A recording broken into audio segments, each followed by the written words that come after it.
اور مجھے ان جھٹلانے والوں سے جو دولت مند ہیں سمجھ لینے دو، اور ان کو تھوڑی سی مہلت دے دو۔ کچھ شک نہیں کہ ہمارے پاس بیڑیاں ہیں اور بڑی زبردست آگ ہے، اور گلے میں اٹکنے والا کھانا ہے، اور درد دینے والا عذاب ہے۔ جس دن زمین اور پہاڑ کانپنے لگیں اور پہاڑ ایسے بھربھرے ہو جائیں گے جیسے ریت کے ٹیلے، اے اہل مکہ، جس طرح ہم نے فرعون کے پاس موسیٰ کو پیغمبر بنا کر بھیجا تھا، اسی طرح تمہارے پاس بھی محمد صلی اللہ علیہ وآلہ وسلم ایک رسول بھیجے ہیں جو تمہارے مقابلے میں گواہ ہوں گے۔ سو فرعون نے ہمارے پیغمبر کا کہا نہ مانا تو ہم نے اس کو بڑے دردناک انداز سے پکڑ لیا۔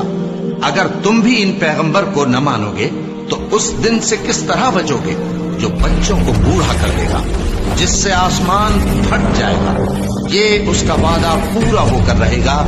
یہ قرآن تو نصیحت ہے